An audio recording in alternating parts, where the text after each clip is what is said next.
Bonjour tout le monde, j'espère que vous allez bien et que vous portez à merveille. On se retrouve une fois de plus pour notre rendez-vous hebdomadaire. 11 minutes hebdo, épisode 14, générique.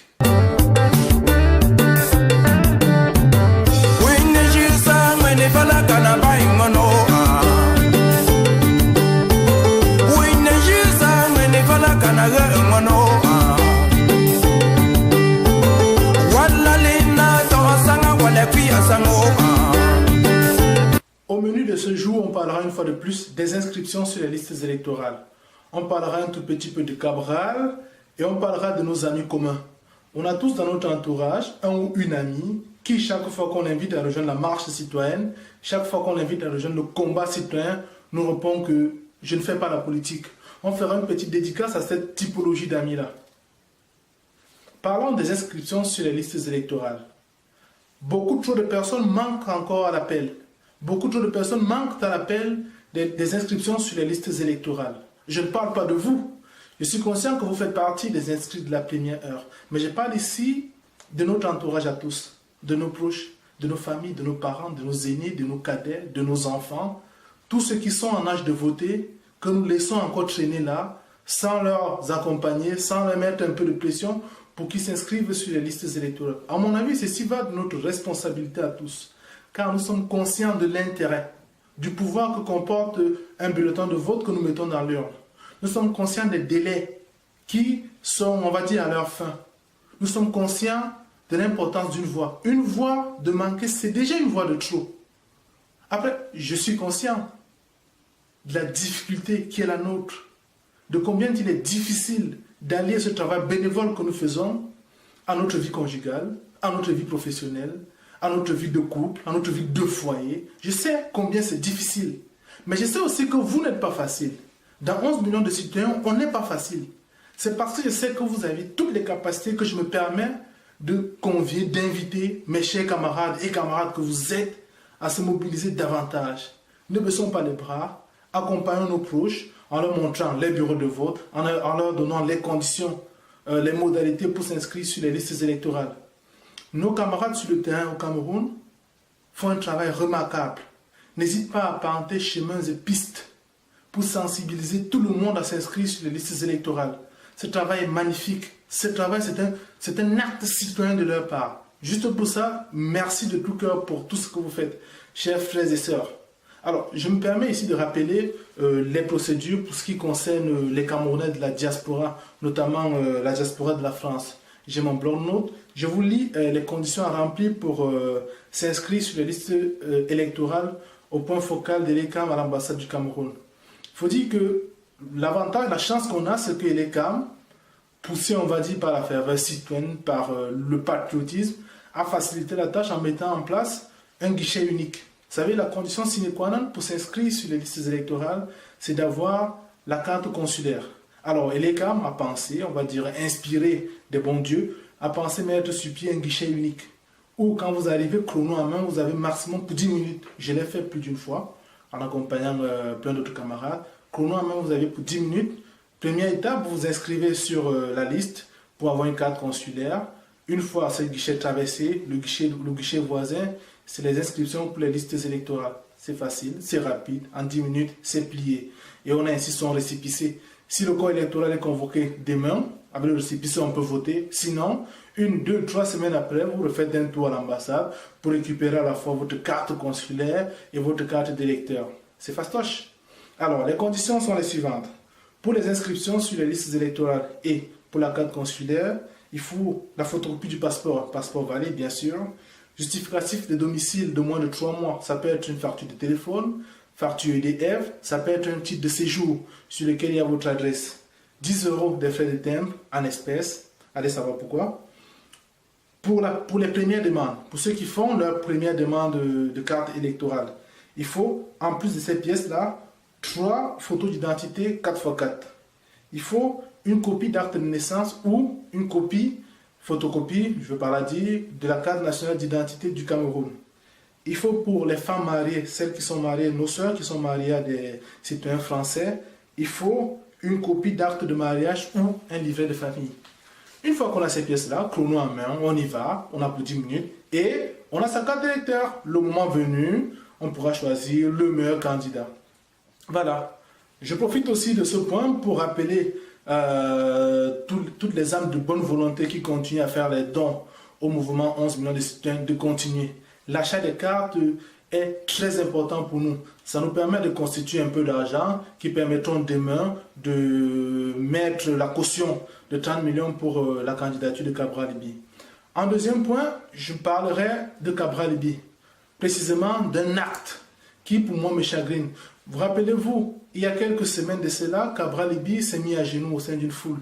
Cette petite vidéo de quelques minutes a fait le buzz sur les réseaux sociaux. Chacun est allé de son interprétation. Alors moi, ce qui m'a marqué, c'est le commentaire d'une consoeur, une cadette, qui a publié sur Facebook pendant que Akere Mouna, Joshua aussi, et Maurice Kamto remplissent les salles pour faire des conférences, Cabral Libye se met à genoux. Alors j'attire l'attention de cette consoeur que chacun est responsable de son degré d'entendement. Vous savez, dans une cour, lors des grandes vacances à l'époque au village, quand un aîné montrait la lune à des enfants, certains regardaient la lune, d'autres regardaient le bout des doigts. Moi, je crois que cette consoeur appartient à la deuxième catégorie. S'informer encore plus sur Facebook, c'est bien. Comprendre l'information qu'on regarde, c'est encore mieux. Je vous rappelle, j'attire votre attention sur la symbolique du geste.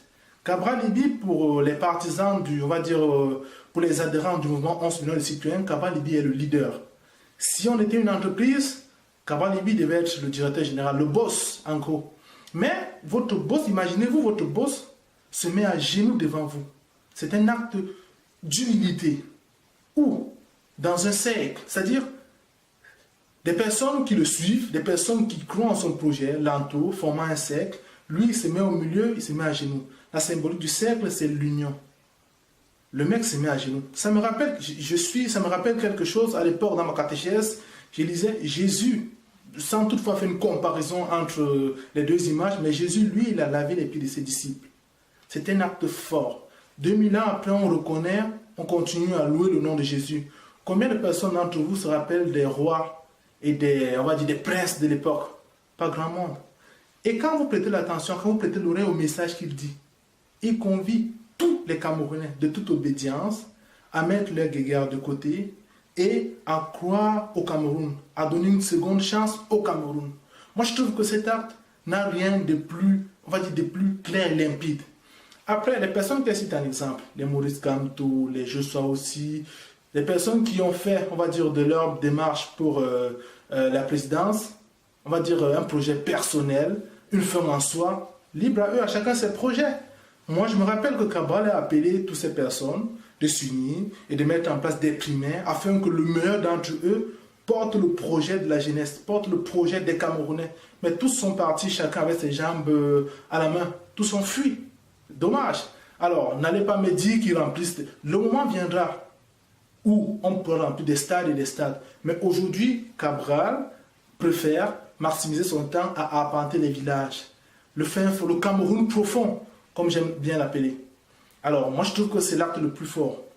C'est-à-dire aller sensibiliser nos grands-parents, nos cousins, nos oncles, nos frères qui sont dans les coins et recoins reculés. Parce que leur voix compte aussi.